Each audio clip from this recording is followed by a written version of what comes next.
we are going to talk about a topic that is very hot in the pro-life world, in the world in general, and that is the topic of adverse prenatal diagnoses. Yes. So what does that mean, Mikayla? An adverse prenatal diagnosis is when a doctor or a medical team is assigning a diagnosis that is no bueno to a baby that has yet to be born. Right. So it could be you had genetic testing done, or like, any sort of like prenatal testing. Maybe you had the NIPT. Yeah, I was like, what is it? The NIPT. And there's something that comes back and says, hey, like this baby has XYZ problem. It could also be because XY are chromosomes, and you actually can have an XY problem. Yeah. I don't believe there's a Z problem. Maybe. I don't know. Probably not. Probably not. Or it could also be a situation of maybe you went for your 20-week anatomy scan and they found something. Mm-hmm. So there's multiple ways that a diagnosis could come up.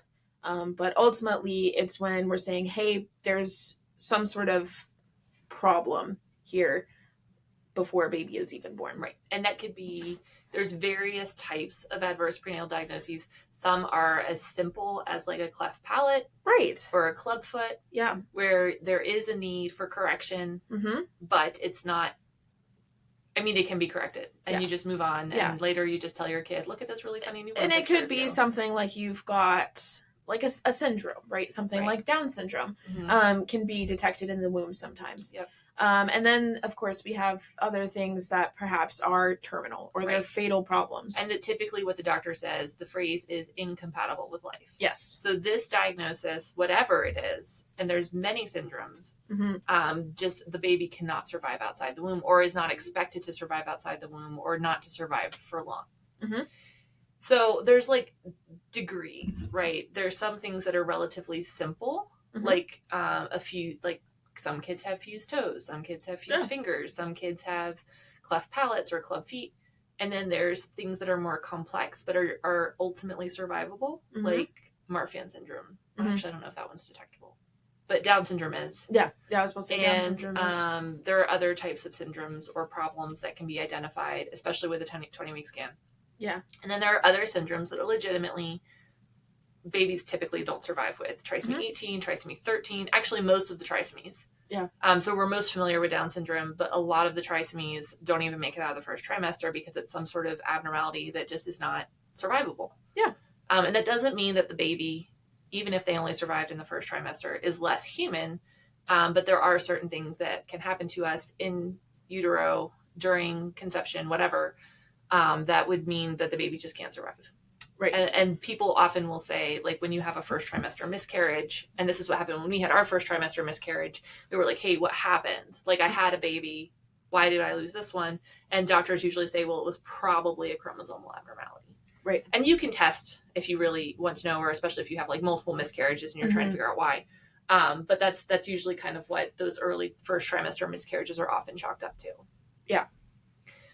But as is usual with our fallen world, not only do we have these problems because of sin being in the world, but we also have people who try to fix the problem. And the reality is, while there are some things you can do to help a baby in the womb, like spina bifida, you can do surgery in the womb, and the baby heals like super well because they have all the amniotic fluid and they've got like all that going on. Many of these syndromes are not correctable. Yeah. Because they're at a chromosomal level and you can't fix someone's chromosomes. It's just the way they are. And so the fix is often abortion. Right. It's not even a fix. It's just eradication. Right. It's basically killing the person, not the problem. Yeah. And so it's a huge problem, these diagnoses, for a couple of reasons. The first is, as soon as a woman has even the hint of a prenatal diagnosis, she's offered abortion.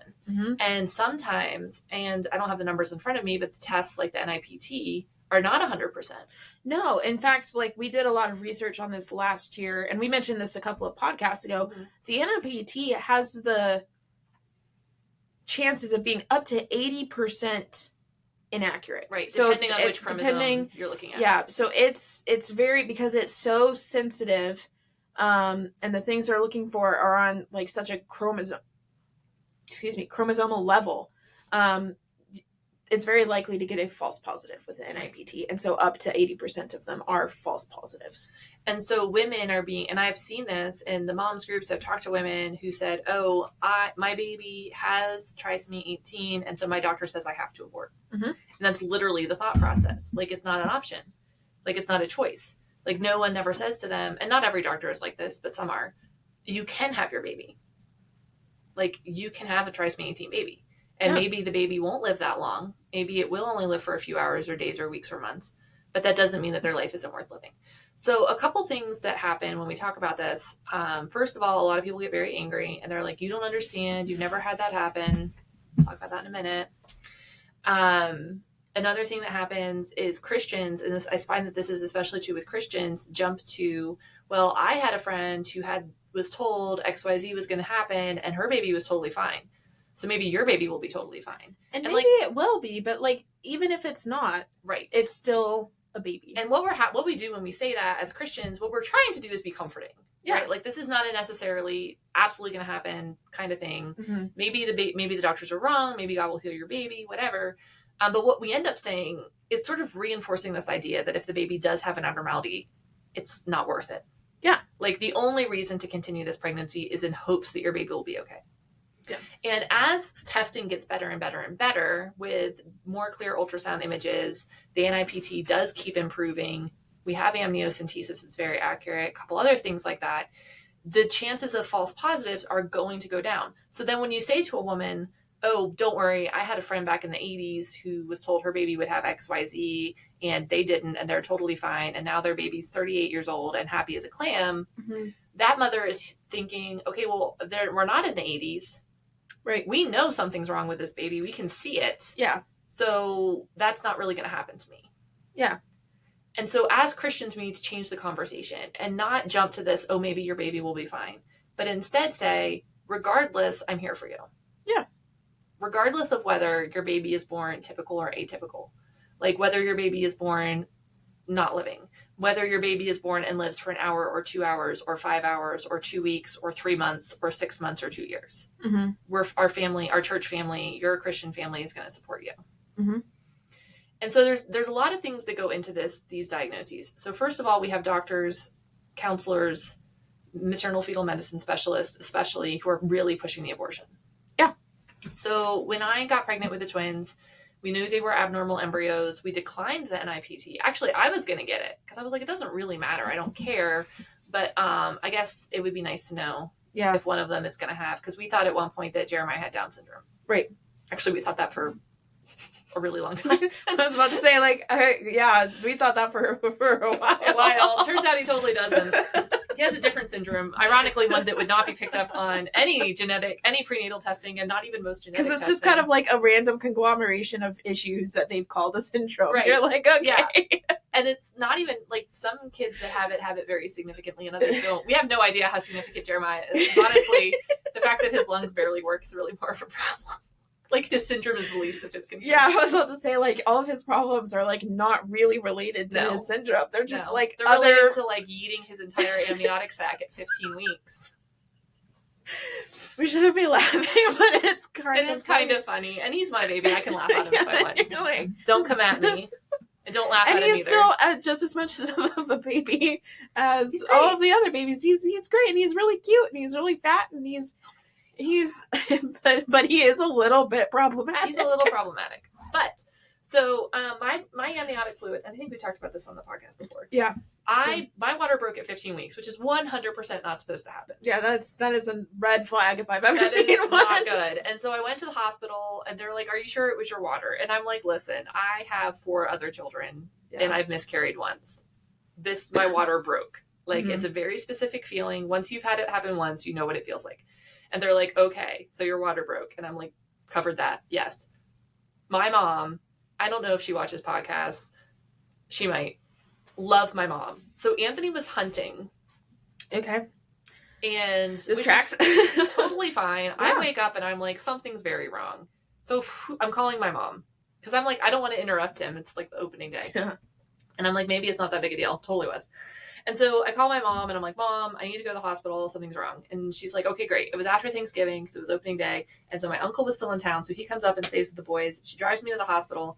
And that's when my water totally breaks in the hospital. And I'm like, this is bad. Like, this is bad. I might be losing the babies. And my mom, who's a very, very strong, reformed individual, just goes, God is sovereign. And I'm like, well, sure is, but that's not the most comforting thing. She wasn't wrong. No, I was like, she's technically correct, but also maybe not the right moment. Yeah, I was like, there's other moments where you can say things like that. Like, just stating facts of life at inopportune times isn't really the way to go. She's great. I love her. She's super supportive. Right. And honestly, she's right. He is. Yeah. So this is when the pressure to abort started. Honestly. Because I have twins. Jeremiah is baby A, and he has no amniotic fluid. Right. And Jonathan, baby shanked B, his way out. living totally unconcerned in his own amniotic sac. Yeah. Like, not worried about Jeremiah and his issues at all, which is honestly still true. Yeah. I was like, that's kind of how they've lived their whole lives at this point. Does not give two craps about Jeremiah's issues. So, my particular OB, I told her straight up, I was like, I don't want to hear it. Yeah. I don't want to talk about abortion. And she was the one that saw me in the hospital the first day. And she goes, I just have to make sure that you understand the risks to you. And I was like, infection, death. And she's like, yeah, those are them. And I was like, all right, we're not talking about this anymore. And she's like, okay. Had her put it in my chart that I didn't want to talk about abortion. Brought up every single maternal fetal medicine, which is like the specialist, every single appointment. To the point where I was admitted at 22 weeks and stayed there until I had them at 24 and 4. Yes. And the doctor came in, a single doctor came in 3 times in the space of 2 hours, only when my husband wasn't in the room. Like, he would step out to go to the bathroom and she would swoop in to offer me an abortion. And the last time she said, what if because obviously I was leaking amniotic fluid. She's like, what if we take this amniotic fluid and test it and it turns out he has an abnormality? Would you let us do an abortion then? That's exactly how she phrased it. Would you let us do an abortion then? And then I told her to get out. Yeah. And so, and we have other friends that I won't talk about because we don't have their permission, who had children that did not live. Yeah. And that does not make their life any less beautiful. No. It was like, it's very similar. We have mutual friends who've had children who haven't lived for very long. And they're still very much so part of the family. Right. And they're part of the fabric of our community. Yeah. I was like, our entire community that this happened in was impacted by it and still talks about it. Like, it's been over 4 years now. And like, we still very much so remember this baby, who had a name, who had, we have pictures, like it was a whole baby. Yes, the entire baby. Yeah. And that story gave me courage when I was dealing with what I was dealing with, because we didn't know. We didn't know because I refused to do the testing, but we were reasonably sure that something was wrong. Yeah, well, Jeremiah was kind of... At least he didn't leave you in too much mystery, you know? True. Like, he could have been unsuspecting, like, you thought everything was fine, and then it wasn't. It's like, he was waving the flag. I'm just gonna let you know right now. Like, right now, I'm just going to give you a heads up. Things are not okay in the amniotic. I am about to be a problem. Yes. So, women should not have to deal with pressure from their doctors. Should they be given the option? Personally, I don't think so. It's real I would weird like to see abortion illegal. I was like, it's real weird to think about, like, should we give women the option to kill? Maybe. Like, I can see where a doctor would say, I need to at least discuss the risks of continuing this dangerous pregnancy or continuing a pregnancy with an adverse diagnosis. Sure, but I think that's information. Once they've discussed it and the woman says no, that's it. Done. Yeah. Move on. It's like, there's something to be said for informed medical decisions. Right. The other thing that I see happen, and this makes me so angry, and I've worked with a lot of women who've dealt with this, is they are told by doctors that if they continue their pregnancy, their baby will suffer. And that an abortion is the merciful option. Mm-hmm. And that makes me enraged. Because first of all, abortions are violent. Yeah. And especially, as you and I both know, late-term abortions. Yes. I mean, all abortions violent, but late-term abortions especially. If doctors are talking about having to give shots to your baby so that it doesn't, quote, feel anything, it's violent. It's violent. Yes. So we have women who, it's not even just their own convenience. It's not even Do you want a baby with special needs? Do you want a baby with disabilities? Do you want to go through this? You're a bad mother if you don't have an abortion because you're causing your baby to suffer. Yeah. And let me tell you, if your baby is loved and warm and held and hugged in the womb for 9 months and then born and passes, they're not suffering. Well, and also, and we've talked about this before with the euthanasia thing, and I don't say this to sound cruel, but suffering is a part of the fall. Right. That's why we have suffering. And so I don't want to say that we're designed to suffer, because we weren't. But suffering is not inherently the worst thing that could happen to a person. I think being murdered is probably I was much about worse. to say, like, sometimes people have to suffer. Yes. And it's really sad, and we can do all sorts of things to try to help suffering people. Killing them off is not No, it's not it. And the thing and this is what I always tell women, if you are not sure what you want to do, okay, so you're being told by your doctor, maternal fetal medicine, or your OB, that your baby's going to suffer, and you're being guilted into this. What about your other children? What about your marriage? What about this? What about that? Insist that you get an appointment with a neonatologist and have them explain to you how they manage care for babies who have these diagnoses. Right. And that will be a much happier, healthier, more holistic picture than the one you're getting from your MFM doctor or your OB. And it shouldn't be that way. But like, I know when I talked to the MFM, it was all doom and gloom. And then when I talked to the neonatologist, they're like, oh yeah, we're going to do this. And this is what it looks like. And this is, this is how we, do this. And this is where they go. And if we notice X, Y, Z thing, because we couldn't get good ultrasound images of Jeremiah because he had no fluid. He was just like all like, just like vacuum sealed in there. Pretty much. Like he was like borrowing some of Jonathan's at one point. It looks like he was using it to like bounce around, but for the most part, he was kind of just like, and so they said if he's born, and we talked about this, we're like, if he's born and there's like a global, what I would call like a global abnormality, like he's missing his lungs, sure, or his brain or something, like I would rather hug him and hold him and love him for 15 minutes or 5 minutes or an hour than have him hooked up to tubes to get him an extra hour of life. Yeah. That was not the case. And so we're still walking through this journey, one that I don't regret. He was born with lungs. They're not great. Yeah, they're frankly, they're doing their best. But they're there. And he's done much better than anyone ever expected. Yeah. And that's not to say, again, that every story ends that way, because they don't. Well, and it would have been he's just as much of a person if he had been born without his barely functioning lungs. Right.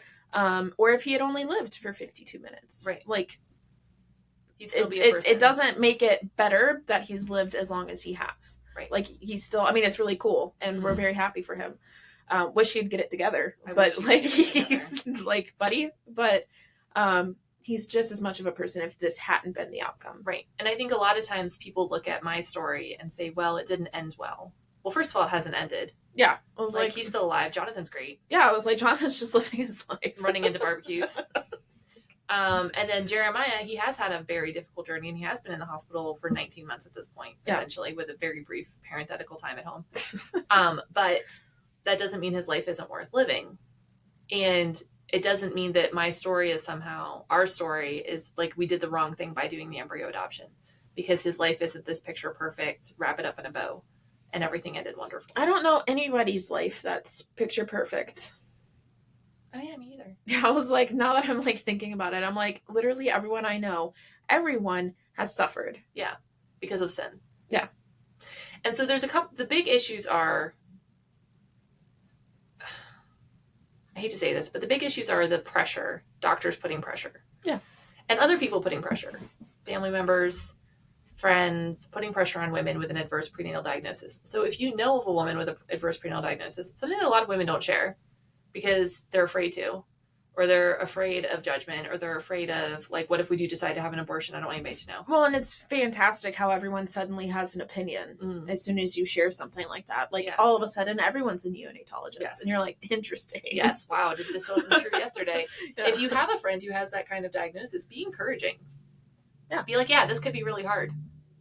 You may only get a few hours or days, but that's okay, because I'm going to be there for you, and I'm going to walk through this with you, and our church is going to walk through this with you.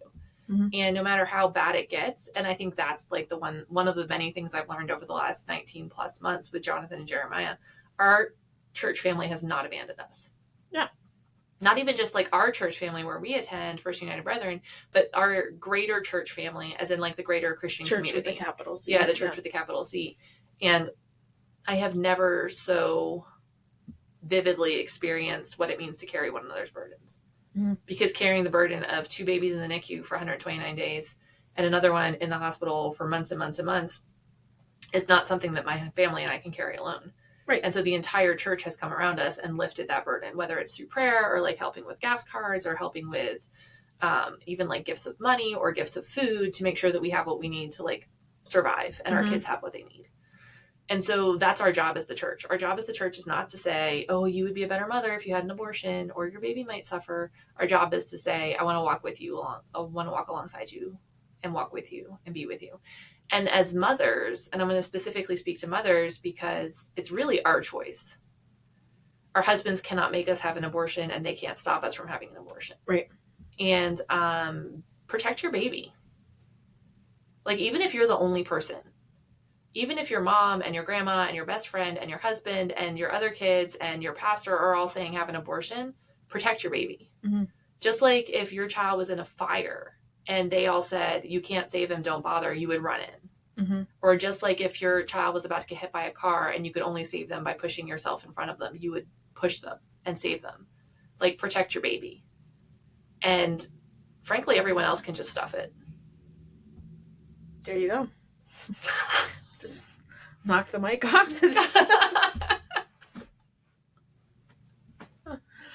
So I've been through it as the mom, yeah. But you've been through it as the friend. So yeah. What's your, like even just if we would just want to use my circumstances just because I'm sharing, but what's your experience as the friend walking with someone who has a problematic baby?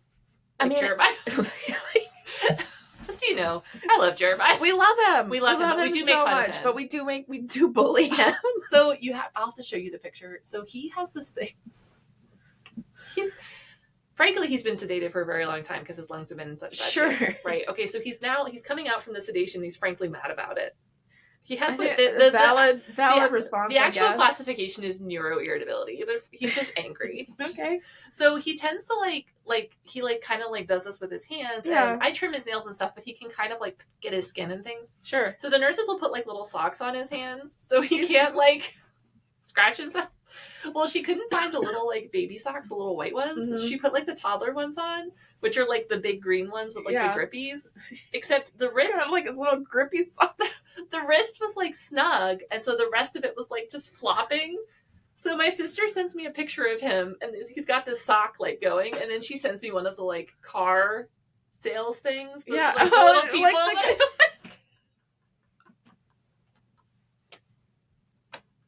And I'm like, oh my goodness, it's exactly what he looks like. He's ready for Halloween. Mm-hmm. We don't even do Halloween. Yeah, Jeremiah's doing Halloween. He's like, I'm going as a car sales floppy guy. Oh man, that was too good. So yes, we do bully him. Yeah, we do bully him. But no, I mean, from my perspective, one, I'm not the one with the dumpster fire baby. So there's that.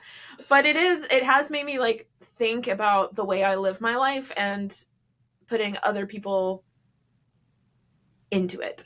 Mm-hmm. So for instance, last fall, I was on the rotation of people going and sitting with Jeremiah while he actively tried to yeet off the planet. Yes.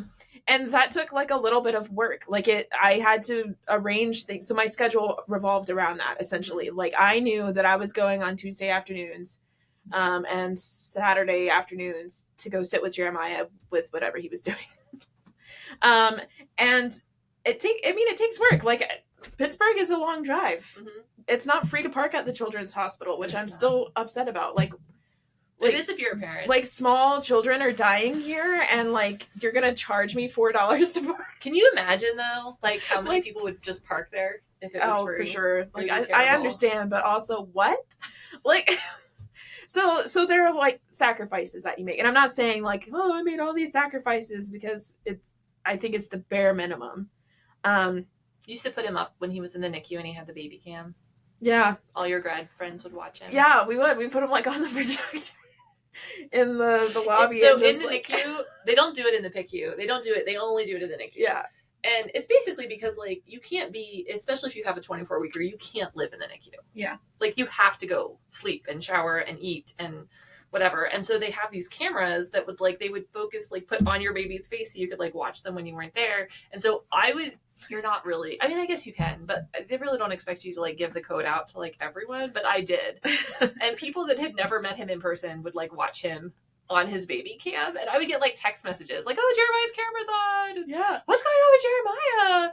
And like sometimes the nurses are supposed to turn it off when they do care. Yeah, no. But they don't always remember. And so you'd see him like getting his diaper changed. So, like his little foot would like fly up and like you'd see like the bottom of his foot on the camera, like as you're like lifting him, and then it would go down. I just remember them doing his chest PT.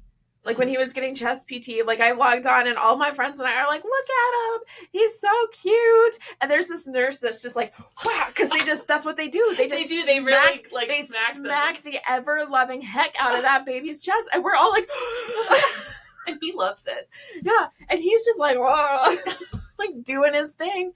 And we're all just traumatized. Or like sometimes he would be like chilling out in like his swing or on his playmat and the camera would still be on his crib. Yeah. So it's just empty. Gone. It's just like that empty crib. No, so just like actively participating, I think, in your family's life was a really big deal. Mm-hmm. When you're on the daily Jeremiah Digest too. There's that. So you're getting like the roller coaster. Yeah. Like most people just get like the high notes. Like, oh, yeah, he had kind of a rough week, but he came through it. You're getting like the live tweet. Yes. Yeah. And then just like trying to be there when I could, like do the things that I could do, because there's so much that I can't do. Mm-hmm. Like I can't fix them, unfortunately. And you know, I can't always be there, but I can visit sometimes, or I can certainly make jokes about him. Which I appreciate. We're taking meetings when he decides to have days. So just like doing the things that I know I can do helped. And I think from my perspective, nobody can fix it. No. Right? Like nobody can say, I am going to fix Jeremiah for you. Although that'd be great. So if you can, you know, please do. But it's everyone doing what they can do that makes the situation bearable. Yeah. Because like not everyone can drive to Pittsburgh and sit with him. Right. But you could. Mm-hmm. And not everyone can take a meeting for me, but you can. Mm-hmm. And then there's other things that other people can do that have been like tremendously successful and tremendously helpful. And like no one person can do everything, but if everyone does something, it really makes the life of a family going through this easier. And honestly, when Anthony and I started down this journey, we were like, this help is great, but what happens when it dries up in 4 weeks? Yeah. Or 6 weeks and we're on our own. Here we are 19 months later. We're still driving out in freaking Pittsburgh. But people are still helping. Yeah. And people are still like part of it. And I think sometimes as Christians, especially if a situation isn't solvable, mm-hmm. or it's not solvable in the short term, we're kind of afraid of it. Yeah. But parents that are dealing with this, parents that choose life need us to be there for them when it's not solvable. Mm-hmm. And that might be sitting with a baby in the hospital. It might be buying groceries. It might be giving a gas card. It might be making jokes about their baby, if they're okay with it. Like, don't start with that. Get permission first. It could be when that baby comes home, like sitting with the baby so mom can like take a nap or get a shower, or like learning how to do this trait care, which was terrifying. Yeah, we gotta sort that out. Well, I guess it's less of a pressing matter now because he's decided to take a step back. And so it's the long-term needs, I think, that oftentimes people are afraid of doing, because they're like, well, I don't want to mess it up. I don't want to offend. I don't want to this. I don't want to that. If you offer to help, they can say no. Yeah. And then say, okay, well, I'm praying for you. But I would even say, something that I learned through this, because I had friends that did it for me, and this is how I'm going to approach asking people for help for the rest of my life. The people that said, what can I do to help? I usually said, I have no idea.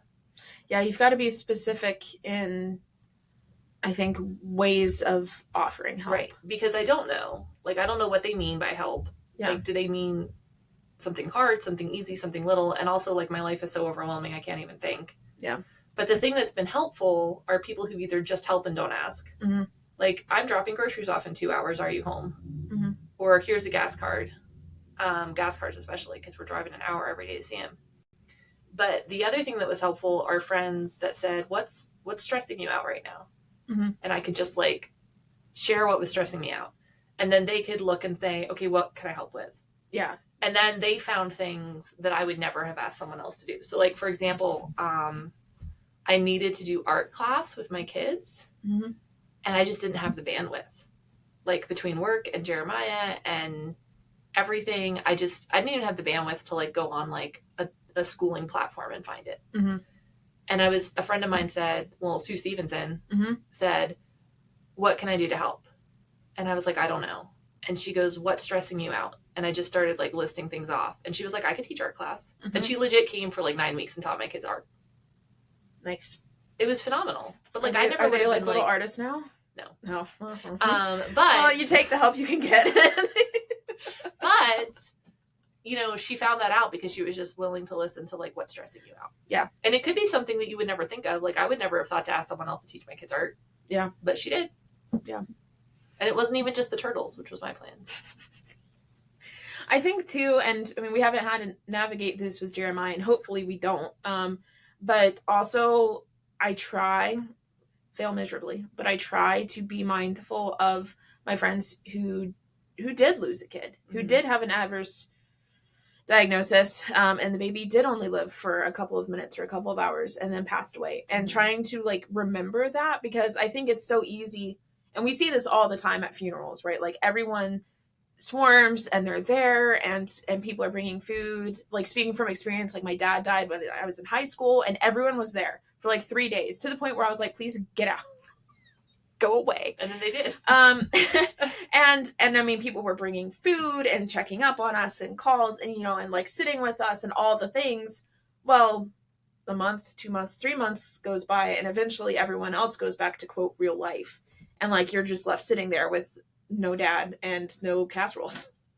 And some people have been very good about like remembering that day. And so every year around Thanksgiving, I'll get messages from people. I usually very awkwardly message you during that time. Yeah.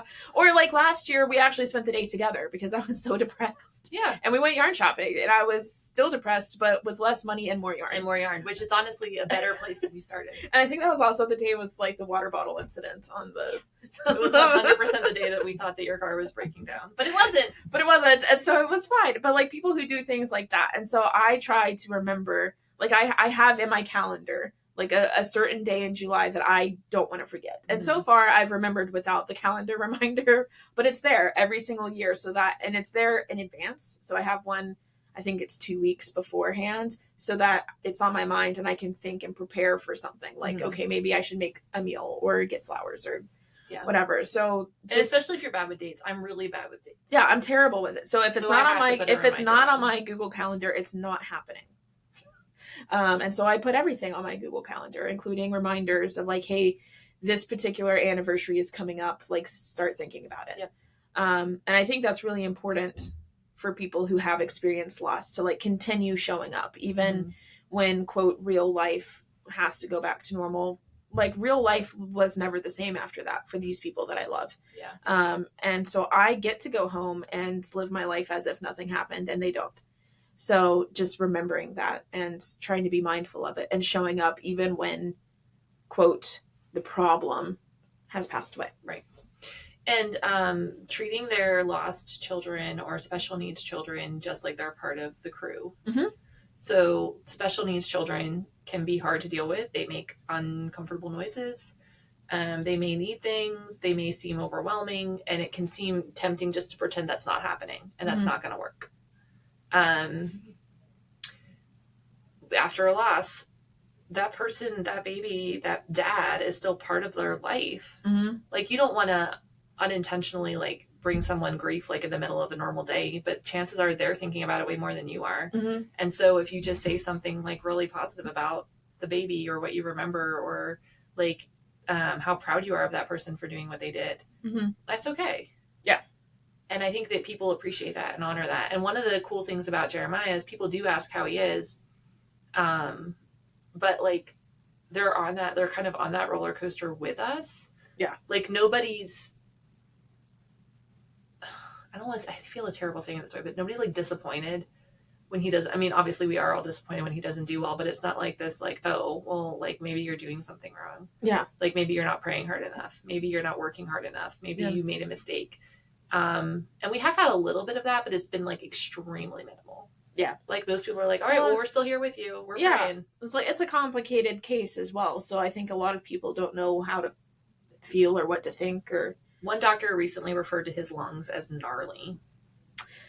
Yeah. That's a really good, I love the word gnarly. And not in like a snowboarding. Yeah, like gnarly, dude. It's just like they're just like, the medical term for this is gnarly. So that's it. If you are facing an adverse prenatal diagnosis, reach out, talk to people, protect your baby. They deserve it, even if they won't live for long. Abortion is not a mercy. No. Abortion is violent. And let's welcome special needs people into our lives. Yeah, I was like, if you're someone who has friends who are going through something like that, like step up. Step the heck up. Step the heck, unless you're in a wheelchair. No, and I think roll up. Yeah, you should. And I mean, it's a different conversation for a different day, but I think single people have, like, this is where it's our time to shine. Okay. Let's talk about single people next week. We should, because I was like, it's our time to shine. And I truly think that, like, some of the things I was able to do with Jeremiah is because I don't have a man. Like, I have literally nothing else to do. Literally nothing else to do. But, like, I had time and resources to spare. Mm-hmm. And I think we should use those wisely. Yep. So step the heck up. Step the heck up. Save the babies. Love on people with special needs. And if you don't have a special needs friend, go make one. I have several. They're great. It was like, they're so great. But they also need a little bit more than the average bear. Yeah. So be there for them. Be there for their families. If you have a family in your community that has a special needs child, which could be an adult, right? Yeah. Because some of these individuals grow up and they're bodily and physically they're an adult, but they're not mentally an adult.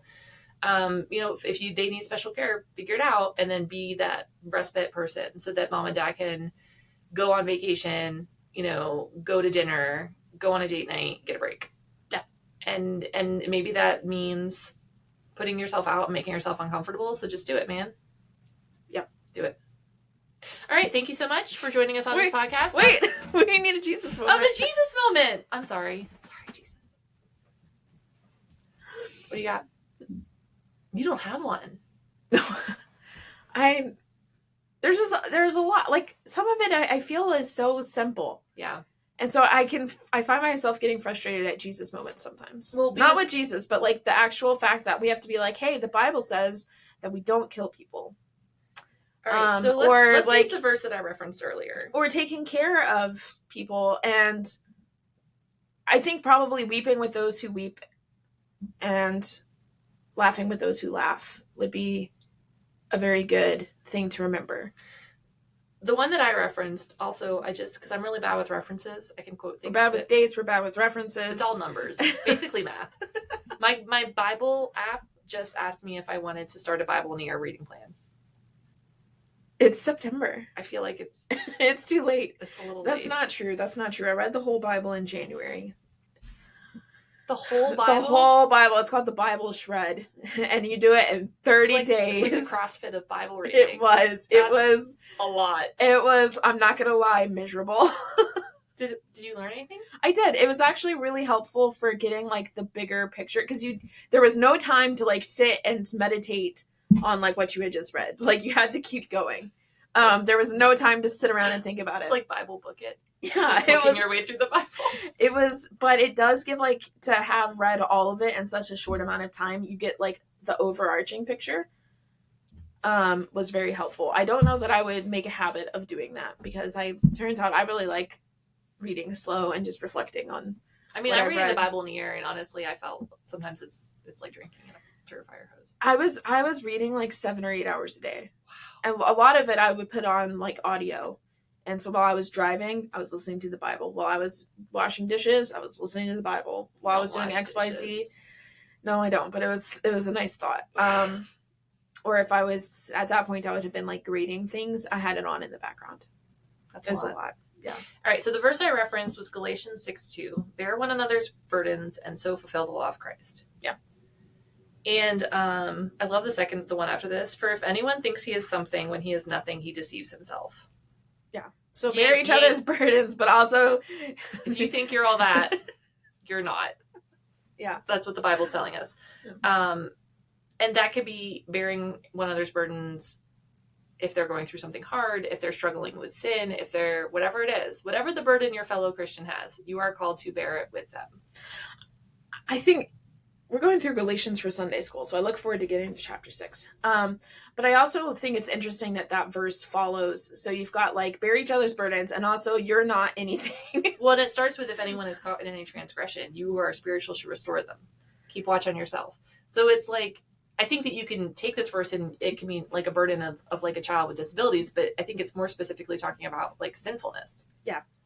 And I guess like I was thinking of it as there's going to come a day, and I think every person experiences it at some point where you're going to be the person who needs help. Right. And just remembering that, like, it's humbling. And I'm sure this whole experience for you guys has been humbling because I know how much you love delegating and asking for help. So I'm sure that it's been really humbling. Like, I hate having to ask for help. I hauled a whole bed up 3 flights of stairs by myself. When you had COVID. While I had COVID, which would explain why I was like horrifically out of breath and thought I was going to die at the end, because I hate asking for help. And the deacons of my church were in fact horrified after they learned what I had done. They were like, "What in the world?" And Anthony and I are the helpers, right? Like, but we're that's the people the thing, that like show up at your house and cut your wood and clean your house and lift your stuff. And so for us to ask for us to need help has been very hard, but it's also been really beautiful. Yeah, and so I think just remembering, like, yes, we should help others when they need it, but it's also very humbling to remember that like it's okay to accept help because you ain't nothing. You ain't nothing. You ain't nothing. Galatians 6:3. All right. Well, now that concludes our podcast. Have a great week. This was a longer one. Hope you enjoyed it, and we will talk next week about single people and their role in the church. Yeah. Maybe we'll bring a single person in there. Maybe we will.